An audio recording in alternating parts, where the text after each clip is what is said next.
warnanya tadi ya, ada warna biru, warna orange, warna hijau, kan ada 3 warna. Kemudian jenis teksnya.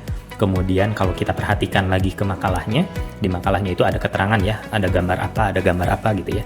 Nah ini maka dia akan sesuai standar yang sudah kita tetapkan, baik dari sisi materi maupun dari sisi stylenya gitu ya.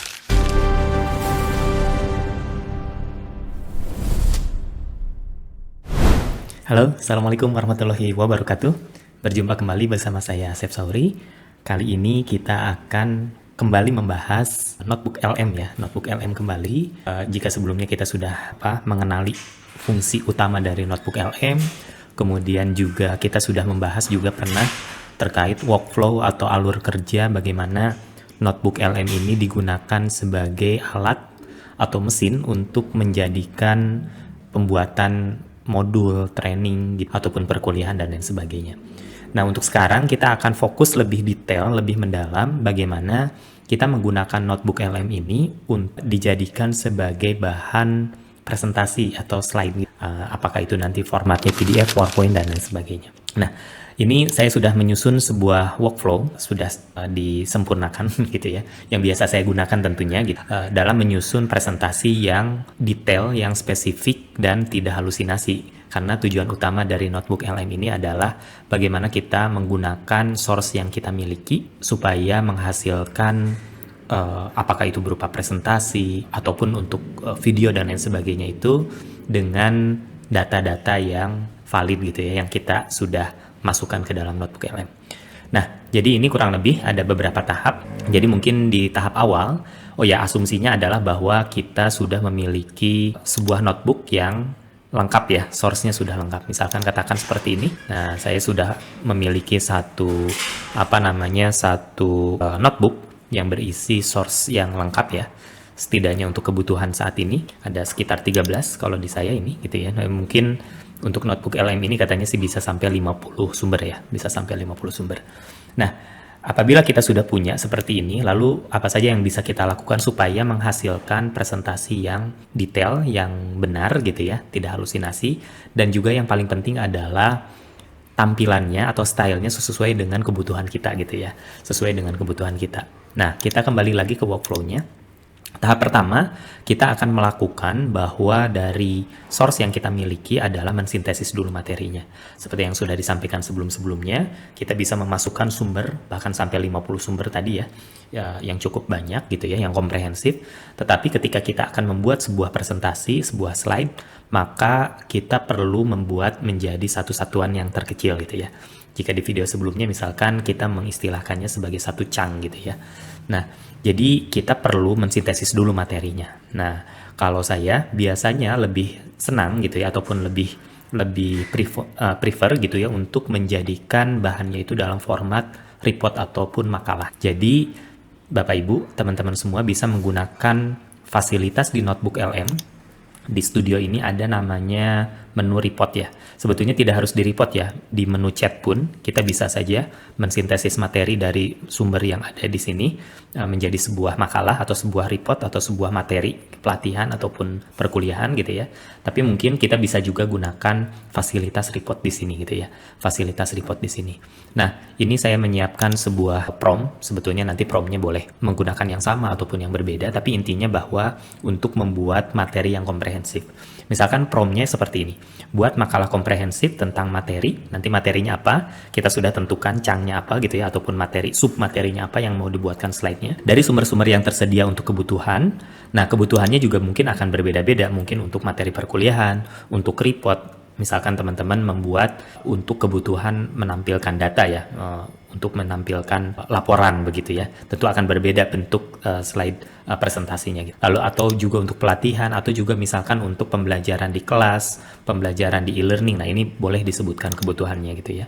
Sesuaikan tata bahasanya untuk audien yang tepat. Sertakan keterangan berupa deskripsi gambar untuk menjelaskan konsep jika diperlukan di bagian tertentu. Sertakan daftar pustaka sesuai dengan sumber yang digunakan. Jadi ya ini promptnya tidak harus sama persis, tetapi intinya kita akan meminta si notebook LM mensintesis dari sumber-sumber yang ada itu menjadi dalam format makalah ataupun report yang komprehensif, yang lengkap. Bahkan sampai ke daftar pustaka gitu ya. Ini untuk memastikan bahwa tulisan ini berdasarkan sumber-sumber yang kita masukkan. Opsi lain bisa juga langsung ke dalam format outline presentasi gitu ya. Jadi misalkan buatkan outline presentasi untuk materi bla bla bla gitu ya, itu juga boleh saja sebetulnya. Tetapi kalau saya pribadi biasanya menggunakan dalam format makalah gitu ya, ataupun report. Nah, nanti hasilnya kita bisa masukkan ke tahap yang kedua. Sebagai contoh, misalkan ini saya sudah membuat sebuah report, misalkan ini ada beberapa report ya, sudah saya buat. Nah, ini yang dihasilkan, ini kalau bisa kita lihat juga ya, custom prompt-nya sama dengan yang tadi ya. Ini kebetulan saya menggunakan materinya misal gitu ya, metode praktis pengukuran antropometri di lapangan dan seterusnya. Nah, ini dia sudah menghasilkan, dan seterusnya. Nah, ini adalah makalahnya. Nah, makalah ini adalah jadi bahan untuk menyusun materi. Kenapa kita tidak langsung saja? Sebetulnya kita bisa saja membuat materi ataupun slide-nya itu langsung ya, dari sumber ini kita langsung saja membuat slide deck. Kenapa? Karena biasanya karena si slide deck ini dia akan sangat-sangat kreatif gitu ya. Karena AI namanya juga ya. Nah, itu biasanya hasil dari slide-nya itu perlu kita revisi kembali, baik dari kata-katanya mungkin gitu ya, dari gambarnya, dari stylenya. Nah, oleh karena itu saya lebih prefer untuk membuat dulu, mensintesis dulu materinya ke dalam format laporan semacam ini. Nah, lalu kemudian setelah jadi makalahnya, katakanlah ini makalahnya sudah jadi, kita masuk ke tahap yang kedua, yaitu refinement dan update isi. Nah, kalau saya biasanya workflow yang saya lakukan adalah mengkopinya terlebih dahulu atau menjadikannya dulu menjadi sebuah Google Docs. Jadi sebetulnya ini misalkan ya, kalau kita sudah punya sebuah report, misalkan ini saya punya makalah yang kedua atau report yang kedua, nah ini di titik 3-nya itu ada export to docs gitu ya. Jadi sebetulnya itu bisa menjadikan report tadi menjadi sebuah dokumen di Google kita sendiri gitu ya, di Google kita sendiri. Nah, inilah fungsi kita gitu ya, fungsi kita sebagai pemateri, sebagai trainer dan lain sebagainya untuk memastikan materinya dan lain sebagainya. Kalau kita mau perbaiki, kita update dan sebagainya, menambahkan dan seterusnya, kita masih punya peluang di sini gitu ya, sehingga nanti AI tidak ngarang-ngarang gitu ya. Kalau di sini AI akan kita paksa gitu ya menggunakan materi yang kita susun gitu ya. Nah, misalkan dari yang report tadi ini sudah jadi ya, biarkan saja teksnya meskipun tidak rapi dan lain sebagainya, biarkan saja karena toh AI itu dia akan membaca dalam format teks gitu ya. Jadi belum di bold, belum di italic dan sebagainya, itu tidak jadi masalah. Nanti kalau mau ditambahkan, dikurangi, diupdate gitu ya, silakan ini diupdate di sini. Nah, lalu bagaimana? Nah, setelah kita punya, ini jangan lupa di-share dulu ya, di-share. Pastikan ini ganti dulu ke anyone with link gitu ya, jadi jangan di-restrict, supaya kita bisa copy si URL-nya ke notebook LM. Nah, maka kita akan copy ini ya, ini kita copy, lalu kemudian di sini klik lagi add sources gitu ya, add source. Nah, paste di sini gitu ya, paste di sini. Nah, sehingga kita nanti ketika klik maka dia akan masuk jadi source. Nah, ini misalkan yang sudah saya tambahkan tadi. Nah, ini adalah Google Docs yang sudah saya tambahkan tadi ya, sama isinya gitu ya, antara yang di sebelah kiri atau di sebelah kanan. Kenapa kita perlu repot-repot memindahkan dari sini ke sana? Karena notebook LM bisa mengenerate sebuah slide itu kalau berada di sources gitu ya, berada di sources. Nah, kurang lebih seperti itu untuk tahap yang kedua gitu ya. Jadi salin ke Google Docs, revisi manual, ambil URL-nya, kemudian masukkan ke notebook LM-nya. Nah, berikutnya permasalahan yang sering terjadi ketika kita membuat slide di notebook LM adalah style ataupun tampilan slide-nya itu tidak istilahnya random gitu ya. Jadi misalkan kita ingin membuat 5 slide gitu ya, 5 file slide PowerPoint gitu ya. Kelimanya tersebut stylenya itu berbeda-beda gitu ya, berbeda-beda gitu ya. Belum lagi misalkan isinya yang kita harapkan di sana ada gambar, kok ternyata tidak ada gambar gitu ya. Saya ingin misalkan jenis fontnya itu adalah Arial misalkan gitu ya, tetapi kok hasilnya tidak menggunakan font tersebut. Nah, oleh karena itu saya biasanya menggunakan, ada istilahnya, kalau saya menamainya sistem prompt gitu ya, sistem prompt untuk mengendalikan standar style dan struktur dari presentasi kita gitu ya. Nah, hasil jadinya seperti apa? Misalkan seperti ini ya. Nah ini ya, jadi sistem prompt ini akan mengatur dan memaksa si notebook LM untuk mematuhi aturan ini. Misalkan terkait struktur gitu ya, harus selalu ada slide cover, harus selalu ada daftar isi, ketika materi berapa slide gitu ya, meskipun ini bisa dinamis juga. Nah ini juga yang cukup penting, style gambar dan layout keseluruhan gitu ya. Jadi misalkan dari warna dan sebagainya, nah ini kita bisa tentukan di sini dan seterusnya gitu ya. Nah bagaimana membuat ini? Nah ini pun sama ya, ini tidak saklek hanya satu sistem prompt saja gitu ya. Jadi saya tidak akan membagikan sistem prompt ini, tetapi nah di sini ya, di workflow-nya, justru kita bisa membuat sistem prompt sendiri sesuai dengan kebutuhan teman-teman sendiri gitu ya. Kalau saya sih biasanya menggunakan AI yang lain ya, di luar dari notebook LM-nya. Meskipun di notebook LM-nya sendiri bisa sih sebetulnya, tetapi biasanya hasilnya kurang bagus secara stylenya gitu ya. Jadi biasanya kita menggunakan apakah Gemini, ChatGPT ataupun yang lainnya misalkan gitu ya. Ini kebetulan saya sedang membuka Grok gitu ya, salah satu AI juga gitu ya. Nah ini saya membuat ini sistem prompt-nya. Jadi sistem prompt-nya mungkin kita bisa memerintahkan si AI-nya ini untuk membuat sebuah sistem prompt gitu ya. Nah, bagaimana prompt-nya? Nah, jadi gini, kurang lebih ya. Jadi buat sistem prompt untuk generate slide, materi untuk temanya apa? Tema keseluruhannya ya, tidak spesifik submaterinya. Jadi misalkan ini temanya tentang kedokteran, misalkan temanya tentang keselamatan kerja gitu. Jadi topik umumnya saja gitu ya. Nanti supaya bisa digunakan untuk sub-sub materi ataupun beberapa presentasinya. Jelaskan style gambar yang diinginkan, struktur per slide dan tone bahasa yang digunakan. Style gambar dan layout harus selaras dan profesional tergantung pada konteks slide-nya. Misal jika materi slide membahas tentang anatomi tubuh, maka slide berisi gambar utama anatomi yang dibahasnya dengan teks yang minimal. Strukturnya bisa generik berapapun jumlah slide-nya, tapi harus ada cover, daftar isi, titik-titik jumlah halaman materi, kesimpulan, dan penutup. Nah ini contoh ya, ini contoh saja. Ini bisa disesuaikan juga, jadi misalkan nanti, oh tidak perlu ada daftar isi ya, berarti tidak dimasukkan, misalkan gitu ya. Atau ingin lebih banyak visualisasinya, nah tinggal ditambahkanlah di sini. Nah jika ada preferensi khusus, misalkan warnanya ya. Nah di sini saya belum menyebutkan, misalkan warnanya wajib menggunakan apa gitu ya. Nah boleh saja di prompt-nya disebutkan gitu ya. Misalkan warna primernya biru, warna sekundernya orange gitu ya, dan seterusnya. Nah ini jadi kita bisa gunakan ini. Nah ini misalkan saya sudah mengeneratkan di AI-nya gitu ya, di Grok misalkan. Nah ini tinggal di copy saja ya, di copy, dan sekali lagi ini juga bisa disesuaikan ya, bisa disesuaikan juga. Jadi saya copy saja di sini. Kalau ada yang belum cocok ya sama ya, tinggal disesuaikan. Misalkan warnanya saya bukan menggunakan biru dan seterusnya ya, silahkan saja. Sama, ini pun di share ya, di share dan pastikan ini anyone with the link. Kemudian copy linknya dan kita masukkan ke dalam notebook kita. Nah ini saya sudah tambahkan ini ya. Nah ini sistem prompt yang sudah ditambahkan oleh saya tadi sebelumnya gitu ya. Nah setelah ini selesai, maka kita masuk ke tahap selanjutnya, yaitu tahap terakhir ya. Tahap terakhir yaitu verifikasi bahwa dokumen berisi materi fix dan sistem prompt tersebut sudah terpilih. Oke.